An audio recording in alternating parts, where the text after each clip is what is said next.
Hello friends, it's Abhay Rampal from Excel settle blog. आज की video dedicated है ऑस्ट्रेलिया स्टडी वीजा के तीन मोस्ट इंपॉर्टेंट फैक्टर्स या तीन मोस्ट इंपॉर्टेंट डॉक्यूमेंट के बारे में जिनके ऊपर मैक्सिमम स्टडी वीजा रिफ्यूज हो रहे हैं। अगर मैं कहूं जुलाई के मैक्सिमम वीजा इन तीन फैक्टर्स या इन तीन डॉक्यूमेंट्स के ऊपर रिफ्यूज हुए थे तो ये कहना गलत नहीं होगा।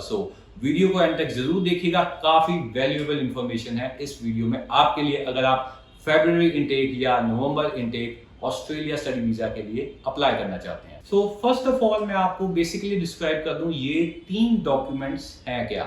First of all is your academics. अगर आपने यहाँ पे 10th की है, +2 की है, ग्रेजुएशन की है, सबसे पहले हो गए आपके अकेडमिक डॉक्यूमेंट्स जो आपने किसी भी स्कूल, यूनिवर्सिटी, बोर्ड या किसी भी ऑर्गेनाइजेशन से की है। एंड इसके बीच में मैं आपका वर्क एक्सपीरियंस भी इंक्लूड करूंगा। And the second document is your financial documents. आपने कौन से बैंक की फाइनेंशियल स्टेटमेंट यूज की है, कौन से बैंक का सेविंग अकाउंट्स या फिक्स डिपॉजिट यूज किया है। इस वीडियो में मैं उनके बारे में भी डिटेल में बताऊंगा। And third and most important thing जो इन दोनों चीजों को कनेक्ट करती है that is your SOP which is called statement of purpose. ये तीन डॉक्यूमेंट हम किस वे या किस फॉर्म में एम्बेसी ऑफिसर के आगे रिप्रेजेंट करें ताकि आपकी वीजा सक्सेस रेट या वीजा चांसेस काफी अच्छे रहें। सो आइए बात करते हैं सबसे पहले डॉक्यूमेंट के ऊपर, that is your academic documents. अब मैं बेसिकली उन स्टूडेंट्स की बात करता हूं जिन्होंने इंडिया में 12th की है और ऑस्ट्रेलिया जाके ग्रेजुएशन करना चाहते हैं। गाइस 2020 में जिन्होंने भी अपनी +2 की है आप प्लीज ऑस्ट्रेलिया का स्टडी वीजा अप्लाई मत कीजिए। 99% उन स्टूडेंट्स का रिफ्यूजल रेट ही है। अगर आपने 2020 में अपनी +2 की है, अगर आपके 7 बैंड्स भी हैं तो Australia is not going to give you a visa. Australian high commission ने अपने वीजा ऑफिसर्स को क्लियर कट इंडिकेशंस दे दी हैं कि कोई भी प्रोफाइल आपको 2020 पास आउट स्टूडेंट जिसने +2 की है उसका वीजा रिफ्यूज होना ऑलमोस्ट गारंटीड है। अब हम आते हैं उन स्टूडेंट्स पे जिन्होंने 2021 या रिसेंटली 2022 में अपनी +2 की है। जब भी आप अपने डॉक्यूमेंट यूनिवर्सिटी को भेजें या एम्बेसी में भेजिए, मेक श्योर कि आपके डॉक्यूमेंट्स पे डिजी लॉकर की स्टैंप या डिजी लॉकर का कोई ना कोई लोगो लगा हो। As we all know DigiLocker is one of the biggest India की कंपनी है डिजी लॉकर, जो डॉक्यूमेंट्स को जेन्युइन प्रूफ करने का सबसे अच्छा तरीका है। एज इट इज एरी की मीटिंग भी हुई थी, उसमें डिजी लॉकर की तरफ से भी रिप्रेजेंटेशन दी गई थी। ऑस्ट्रेलियन एम्बेसी काफी हद तक डिजी लॉकर पे डिपेंड है आपकी डॉक्यूमेंट की वेरिफिकेशन के ऊपर। अगर किसी भी स्टूडेंट के एकेडमिक्स डिजी लॉकर वेरीफाइड होके स्कैन होके एम्बेसी या यूनिवर्सिटी की जीटीई के लिए जाते हैं तो काफी अच्छा इम्पैक्ट पड़ता है on visa officer. We have to understand जिस हिसाब से या जिस वॉल्यूम से इंडिया से फेक डॉक्यूमेंट्स गए थे, वीजा ऑफिस का ऑलमोस्ट विश्वास उठ चुका है कि यहाँ पे कोई भी जेन्युइन डॉक्यूमेंट दे रहा है। डिजी लॉकर एक ऐसी कंपनी है जो आपके डॉक्यूमेंट्स को जेन्युइन प्रूफ करवाएगी। मेरी सलाह ये है 10th +2 वाले स्टूडेंट्स जो अपनी फाइल एम्बेसी में लगाने लगे हैं, आपके एकेडमिक्स पे डिजी लॉकर की स्टैंप जरूर हो। अब हम उन स्टूडेंट्स की बात करते हैं जो ऑस्ट्रेलिया जाके मास्टर्स करना चाहते हैं। अनफॉर्चुनेटली डिजी लॉकर अभी भी इंडियन यूनिवर्सिटीज के साथ वेरिफिकेशन प्रोवाइड करने में अनसक्सेसफुल है। एक्सेल सेटल अब्रॉड की तरफ से आपको एक सजेशन है कि आप इंडिया की किसी भी यूनिवर्सिटी से अगर आपने पढ़ाई की हुई है तो आपके last semester, for example BCom 6 semester की होती है तो आखिरी सेमेस्टर वाली मार्कशीट ऑनलाइन वेरीफाई होनी चाहिए। जब भी आप अपने डॉक्यूमेंट्स जीटीई के लिए भेजिए, अपने एजेंट को एक लिंक दीजिए जो सा यूनिवर्सिटी की वेबसाइट पे होता है कि यस सर यहाँ से मेरे डॉक्यूमेंट्स वेरीफाई कीजिए, और आप as a student make sure कीजिए कि यूनिवर्सिटी के पास वो लिंक पहुंचे और एम्बेसी ऑफिसर या जौन सी भी यूनिवर्सिटी की जीटीई आप क्लियर करवा रहे हैं वो आपकी वो चीज़ ज़रूर वेरीफाई करें। काफ़ी टेक्निकल डिटेल है। जिन स्टूडेंट्स ने अपनी ग्रेजुएशन जेन्युइन तरीके से की है उनको पता है कि बीकॉम या बीबीए या इवन बीटेक का लास्ट सेमेस्टर यूनिवर्सिटी की वेबसाइट पे अवेलेबल होता है। आजकल काफ़ी यूनिवर्सिटीज़ अपनी डिग्री पे बार कोड अवेलेबल करवा रही हैं जो क्विकली स्कैन होते हैं किसी भी एंड्रॉयड या एप्पल फ़ोन से, आपका रिजल्ट आपके सामने क्लियर कट आ जाता है। सो मेक श्योर कि आप जब भी अपनी डिग्री ट्रांसक्रिप्ट भेजें उसके साथ एक लिंक यूनिवर्सिटी को ज़रूर मेल करें कि ताकि आप हमारी डिग्री या ट्रांसक्रिप्ट यहाँ से वेरीफाई कीजिए। इसका फायदा ये होगा कि आपकी GT as soon as possible clear होगी एंड एम्बेसी ऑफिसर भी आपकी फाइल क्विकली प्रोसेस कर पाएगा। So let's come to over second step, या जो सेकंड प्रोसेस है for your Australia study visa and most important document maximum refusal या student को बैन इसी पे आ रहा है, that is your funds, financial statements, your bank balance. Student को इतने पैसे शो करने की ज़रूरत है। फर्स्ट ऑफ ऑल अगर मैं बात करूं आज की डेट में ऑस्ट्रेलिया स्टडी वीज़ा की, किसी भी स्टूडेंट को अगर वीज़ा लेना है तो उसको कम से कम अपने अकाउंट में 28 लाख टू 31 लाख के बीच में शो करने की ज़रूरत है। सो 30 से 31 लाख आपके अकाउंट में ज़रूर होना चाहिए for your Australia study visa. ये आप सिर्फ फिक्स डिपॉजिट और सेविंग अकाउंट से ही शो कर सकते हैं।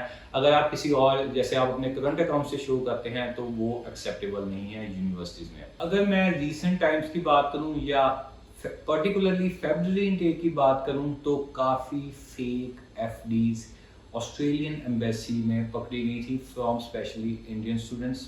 नाम लेने की ज़रूरत नहीं, पंजाब एंड हरियाणा से मैक्सिमम फेक एफडीज पकड़ी गई थी। So first of all Australian embassy कोई भी पेपर एफडी पे ज़्यादा ट्रस्ट नहीं कर रही है एंड अगर मैं कहूँ वो पेपर एफडीज एक्सेप्ट भी नहीं कर रही हैं। मैक्सिमम स्टूडेंट्स को पता होगा जिनके पेरेंट्स की एफडी है, बैंक उनको एक पेपर एफडी देता है जिसके ऊपर बैंक का लोगो एंड उनकी A to Z उनकी डिटेल्स होती हैं और कितने अमाउंट की एफडी है वो भी उसके ऊपर मेंशन होती है। Guys these types of FDs is highly copyable, जिनकी कॉपीज बनना काफ़ी आसान है।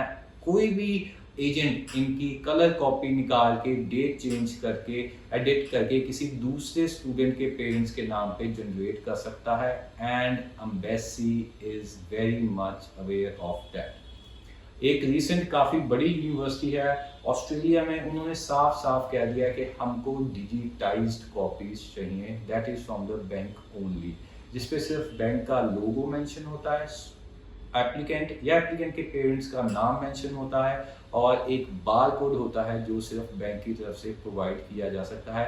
वंस इन जब वो बार कोड एम्बेसी स्कैन करेगी या यूनिवर्सिटी स्कैन करेगी तो सारी एफडी की डिटेल्स मिल जाएंगी। काफ़ी कम एजेंट्स को ये डिजिटाइज्ड एफडी के अपडेट्स के बारे में पता है, but I will highly recommend अगर आपने कोई एफडी शो की है, अपने पेरेंट्स की एफडी शो की है अपने या आपकी खुद की एफडी है, सो आप बैंक जाके एक डिजिटल एफडी मेल की फॉर्म में बैंक आपको डिजिटल कॉपी ऑफिशियल अपनी ईमेल एड्रेस से मेल करेगा आपको और आप वो मेल डायरेक्ट यूनिवर्सिटी में फॉरवर्ड कीजिए। फिर आप देखिएगा कि आपकी जीटी कितनी जल्दी अप्रूव होती है। Guys these are the time of digitization और ऑस्ट्रेलिया एम्बेसी को पता है सिर्फ डिजिटाइजेशन के थ्रू ही हम फेक डॉक्यूमेंट्स को पकड़ सकते हैं। And same applies with saving account. For example अगर स्टूडेंट का अपना अकाउंट है या उसके पेरेंट्स का अकाउंट है, आप बैंक जाते हैं, वहाँ पे बैंक मैनेजर या बैंक का एम्प्लॉय आपको स्टेटमेंट निकाल के देता है आपके बैंक बैलेंस के साथ एंड आप बैंक से सर्टिफिकेट लेते हैं कि ये फंड्स 3 महीने पुराने हैं एंड बैंक का मैनेजर उसके ऊपर स्टैंप एंड साइन करता है। Again guys these process can be repeated bye anyone.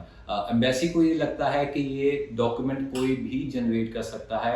Again Excel पे काफ़ी सॉफ्टवेयर है जिससे बैंक स्टेटमेंट मैनिपुलेट हो सकती है।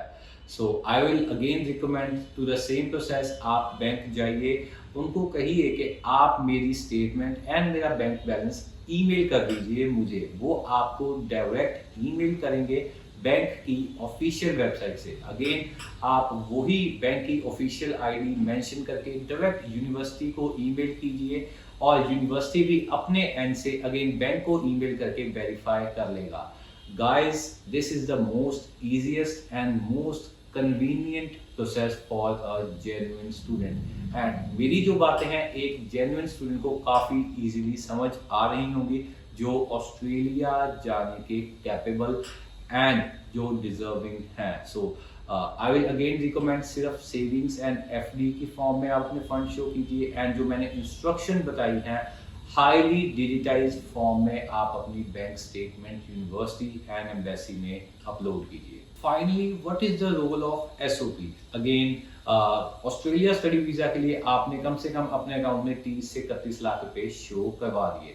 Australian embassy and universities they want to know, और ये बात उन स्टूडेंट्स को भी पता है जिनकी अच्छी यूनिवर्सिटीज में जीटीई क्लियर हुई है, वो जानना चाहते हैं आपका सोर्स ऑफ फंड क्या है। और बेसिकली काफ़ी स्टूडेंट्स अपना सोर्स ऑफ फंड अपनी पेरेंट्स की इनकम टैक्स रिटर्न से शो कर सकते हैं। जिनके पेरेंट्स की एक साल की इनकम टैक्स रिटर्न 10 लाख से ऊपर है, मदर एंड फादर की मिला के, so 30 to 31 lakhs is a justifiable funds according to Indian government. So आप सेल ऑफ लैंड दिखा सकते हैं, गिफ्ट डीड दिखा सकते हैं कि हाँ जी मेरे पास से 30 से 31 लाख रुपया इस फॉर्म में आया। जिन स्टूडेंट्स के फादर का बिजनेस है, आप अपने फादर के लेटर हेड पे लिखवा सकते हैं like I am the proprietorship of the business and I am sponsoring my son to study in Australia. So काफ़ी कनेक्टिविटी एसओपी में से शो करवा सकते हैं कि ये फंड्स हमारे पास कहाँ से आए। सो एसओपी में ये लिखना भी बहुत ज़रूरी है कि ये फंड्स मेरे पास इतनी देर पुराने हैं, इनका सोर्स ये था, my father is a businessman और my mother is a business woman और my mother and father is doing a job, उनकी सेविंग से मेरे पास इतने पैसे आए हैं। अगर आपके पास 31 लाख रुपए 3 महीने पुराने हैं तो इसका मतलब ये नहीं है कि आपकी जीटीई और आपका वीज़ा श्योर है। आपको उस 31 लाख का प्रूफ भी दिखाना पड़ेगा कि ये पैसे मेरे पास कहाँ से आए, ताकि ऑस्ट्रेलियन गवर्नमेंट आपको इस बेस पे रिफ्यूज़ ना कर सके, फाइनेंशियल कंडीशंस पे आपको रिफ्यूज़ ना कर सके। मैक्सिमम स्टूडेंट की जो आज की डेट में फाइनेंशियल बेस पे रिफ्यूज़ल आ रही है वो ये कि इन्होंने सोर्स ऑफ फंड्स नहीं दिखाए। ऑस्ट्रेलियन एम्बेसी इस बात से जस्टिफाई नहीं हो पा रही कि इनके पेरेंट्स के पास कितने पैसे हैं। ऑस्ट्रेलियन एम्बेसी समझ रही है कि इन्होंने अपने किसी रिलेटिव से पैसे पकड़ के अकाउंट में डलवाए हैं और उसको 3 महीना पुराना करके हमको शो किया है। So Australian embassy is on high time alert. So मेरी वीडियोस में जो इंस्ट्रक्शंस हैं अगर आप वो फॉलो करेंगे तो आपके वीज़ा सक्सेस रेट काफ़ी अच्छा रहेगा। Thank you guys for watching the video.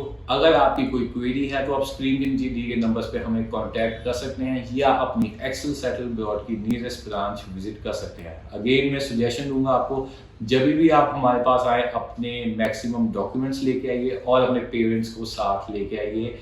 Financial assessment का सही क्राइटेरिया आपके पेरेंट्स ही बता पाएंगे for your Australia study visa.